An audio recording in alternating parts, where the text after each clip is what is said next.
Hello, everyone. Welcome. I am Felicia Wilson. Today, I want to talk to you about the importance of planning for your aging parents' care. It is better to have a plan and be able to execute it when the time comes, rather than getting that phone call, being completely unprepared, and having to jump into action. It's almost like you're having to deal with the emotional response as well as thinking logically through who needs to do what and how. It honestly is just too much.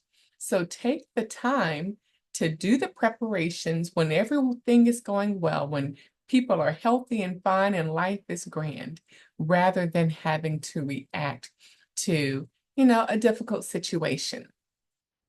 In this episode, I'm going to share with you just a few tips to get you started.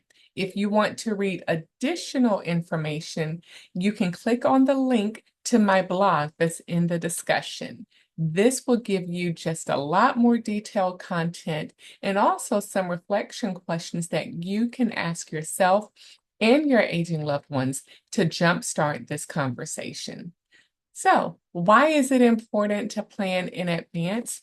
Just like it is important to plan in advance for your financial well being, we plan for vacations.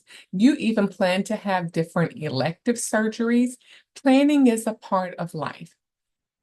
Unfortunately, from my experience and what I've seen in working with older adults and adult women, and being in senior areas, nursing homes, etc., what I often see are families coming in overwhelmed with the prospect of trying to figure out what to do next, trying to understand how much money is available, and then getting the devastating reality that maybe there isn't enough money. Maybe we don't have enough people. Maybe the support is lacking.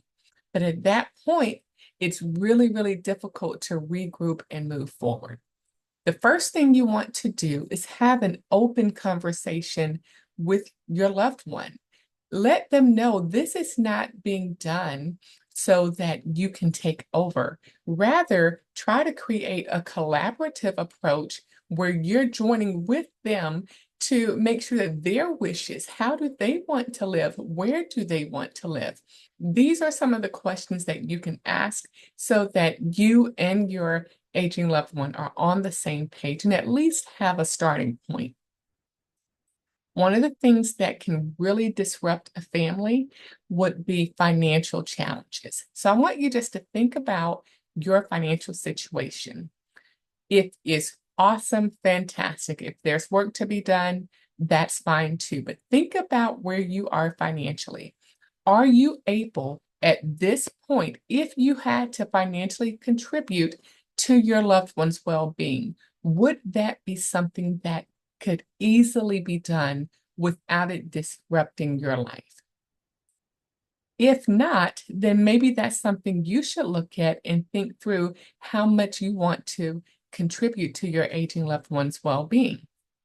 The second part of that is looking at your aging loved one's financial records, understanding if they have debt, understanding where their resources are, so that again, you can determine how, if you needed care, how much care could you afford.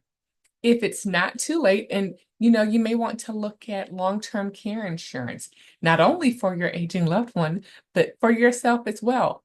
The younger you are, the cheaper it is to get long-term care insurance. So you can start investing in your long-term care while you're looking at your aging loved one to see if that's a resource that could be used for them. You also want to assess their social and emotional well being. What is it that they really want, that they need? Do they want to stay in their home? Or are they okay in moving into a facility? There's several things to think through, but the main thing is to start the conversation. Don't be afraid of having the conversation. It's better to have it and kind of wobble through it rather than not and being pulled through the situation, having to make those difficult decisions on the other side of an emergency. Now, I'm going to give you a couple of questions. I'll give you one that is listed on the blog. The first question is asking your parents, what is it that they actually want and need for their well-being? Um, Another one is, how prepared am I to take a proactive approach in planning for my aging parents' care? And what steps can I take now, today, or in the very near future to ensure that I make informed decisions rather than reacting to crises? I really encourage you to read the blog to get more information and just some starting tips to move this conversation forward. It was my husband and I were talking about this whole the family caregiving and the struggles that people engage in if they don't plan. And he said something that was funny, but it was also very true. It's almost like people expect individuals, their loved ones, just to live until old age and die without anything happening in the middle. No disruption, no need to plan for care, no need to look at finances, no need to look at legal documents, no need to consider social and emotional components. You're just going to live, you know, problem-free, healthy, no issues, and then boom, one day you transition. That has not been my experience in working with families or working in the aging industry. Typically, there comes a point where our loved ones need care. Those who take the time to do the hard work in advance and prepare are much better prepared. They are better positioned to deal with the adversity that comes in family caregiving. Well, I hope this information has been helpful for you.